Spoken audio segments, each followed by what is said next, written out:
Welcome back to The Vocalist. Today we are watching Brandi Carlile perform The Joke live at the 61st GRAMMYs. Here we go.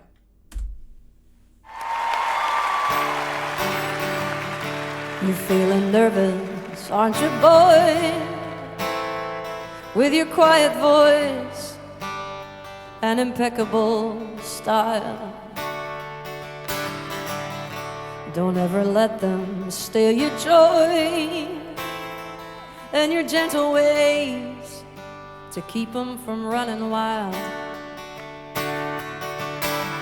They can kick dirt in your face, dress you down and tell you that your place is in the middle when they hate the way you shine. I see you tugging on your shirt, trying to hide inside of it and hide how much it hurts. You let them live while they can. Let them spin, let them scatter around the wind. I have been to the movies, I've seen jokes on them. Okay, we're going back. This is not a first time listen for me. I don't know if I've seen this performance or not, but I've definitely heard Brandi Carlile before. She is one of those artists that I think is severely underrated.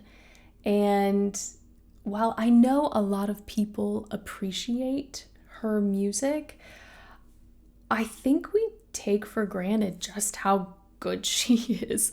When it comes to style alone, I feel like she is a bit of a chameleon and can really morph her voice and its characteristics to fit many genres, also many collaborations. She can easily collaborate with hard rock vocalists. She can also easily collaborate with country singers. There's just, it's a very interesting voice. And on top of that, she's just an incredible musician. So here we go. You're feeling nervous, aren't you, boy? Now, when she goes up, feeling nervous, she has a decent amount of press in the chords already. So boy has this sort of,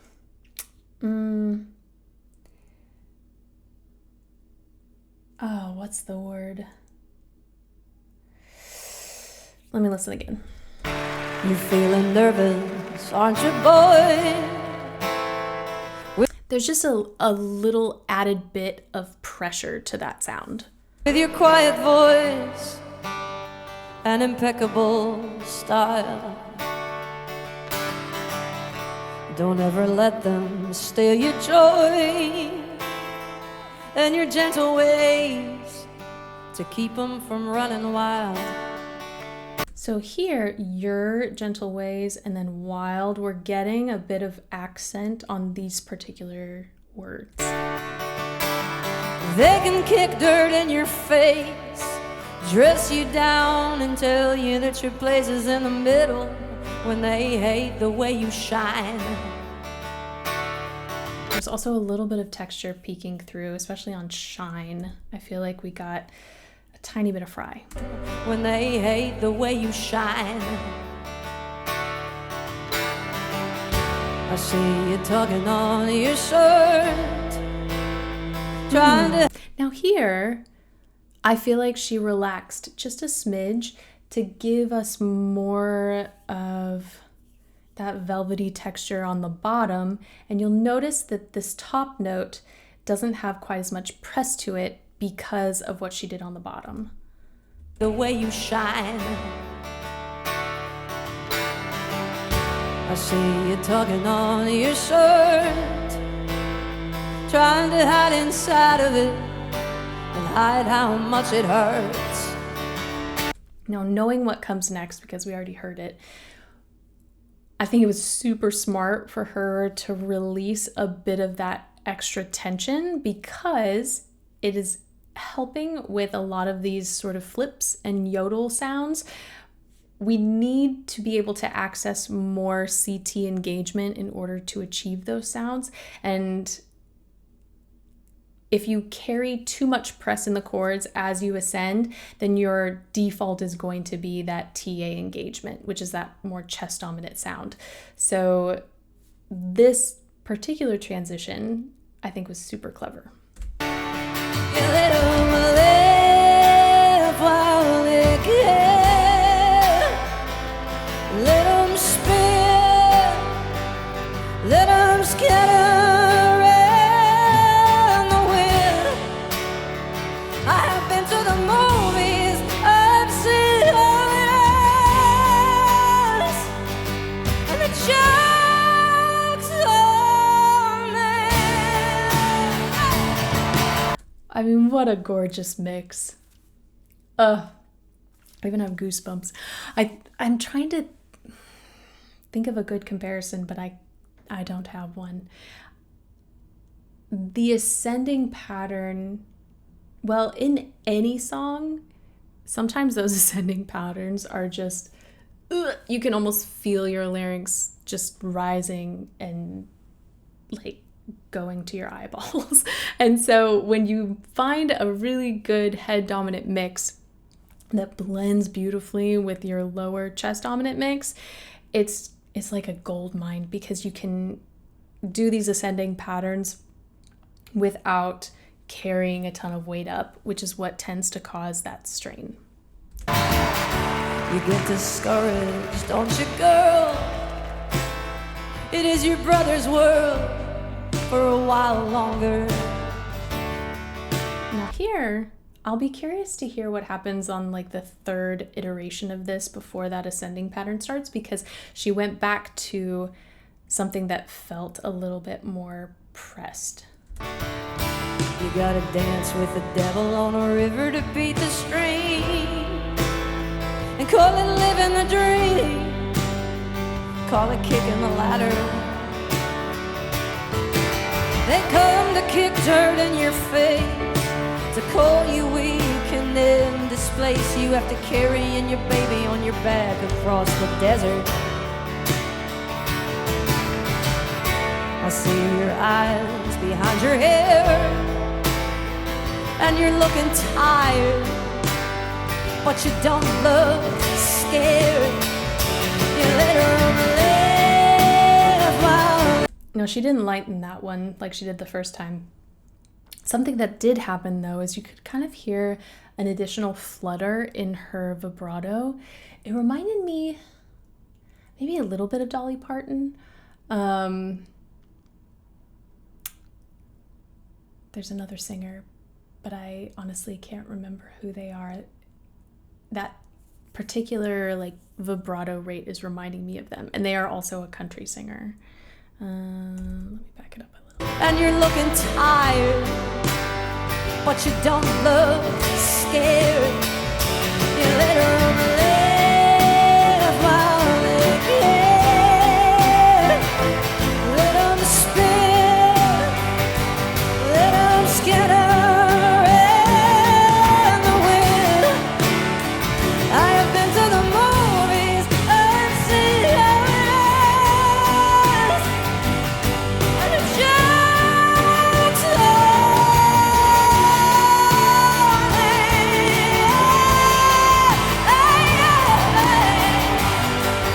Oh, let me get that.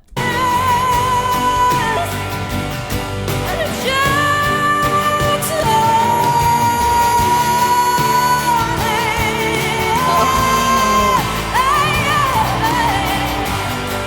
I love what she did on the word on last time, because you can hear that slight ascending slide, but then that press, she just really opens that so wide.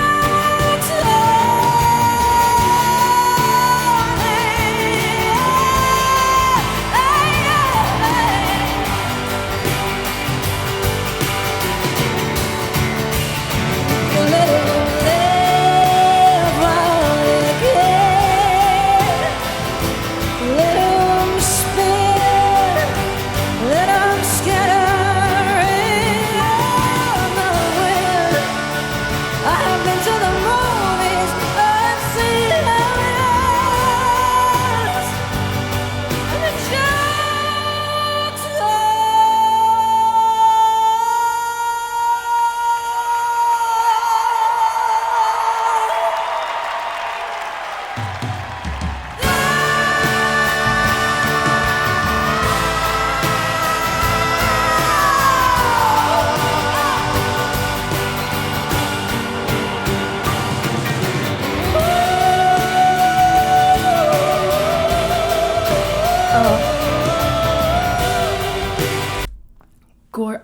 Again with the goosebumps, gorgeous head voice here.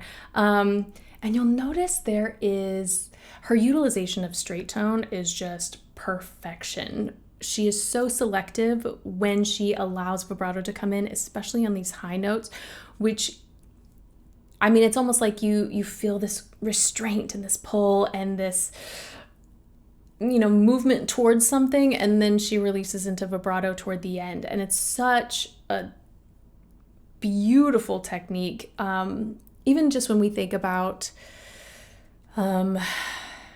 sort of our human response to it. But I paused here because her head voice matches that head dominant mix so beautifully. When she first started singing in head voice, it took me a minute to recognize which register she was in, just because the colors are so similar. Let me back it up.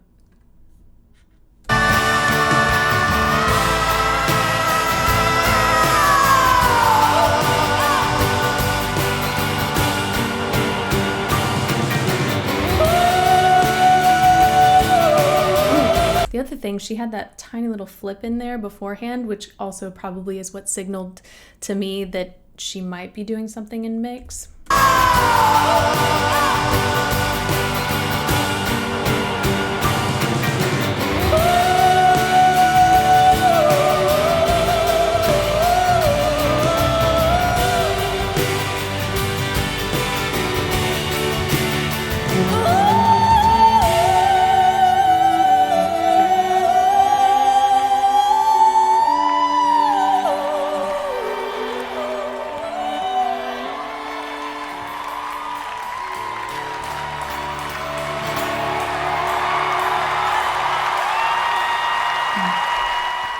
On top of everything I already mentioned about technique, this is a live performance, and it is, in my mind, a very high quality live performance because there's so much consistency in timing, intonation, and again, just registration shifts.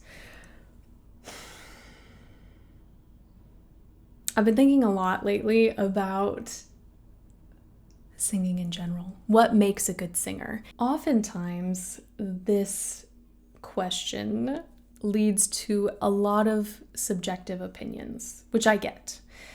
Some people are just born with beautiful voices. It is inherent, it is innate, but that doesn't automatically make them great singers. It's what you do with your voice and what you do with your instrument. And at least for me, in my opinion, yes, we all have stylistic preferences and tastes regarding vocal characteristics, regarding musical genres, but sometimes when I'm listening to music and someone doesn't do anything interesting with a gorgeous voice, I get a little sad. I get a little wishful. I wish that they would just take a piece to the next level because they have that ability. And so one of the reasons I am a big fan of Brandi Carlile is we heard so much range in this piece, but it was done with so much technical skill, in my opinion. There was variation in texture. There was variation within each register, when you think about placement and vowel shaping, vocal characteristics, or, stylistic choices when you think of flips and yodels, and when to mix, when to keep things chest dominant. There was just a lot of variety, and in my opinion, it served the text. So, and then, like I said, on top of that, this is a live performance. She just delivered such a high caliber live performance. I feel as though sometimes you go to concerts and you don't know what you're going to get. I've never seen Brandi Carlile live myself, but I imagine that if I ever had the opportunity, I would go in with the utmost confidence in what she was about to deliver, because she's just that good. Again, subjective, my opinion, but there it is. That is it for today. Thank you guys so much for watching with me, and hopefully I will see you next time.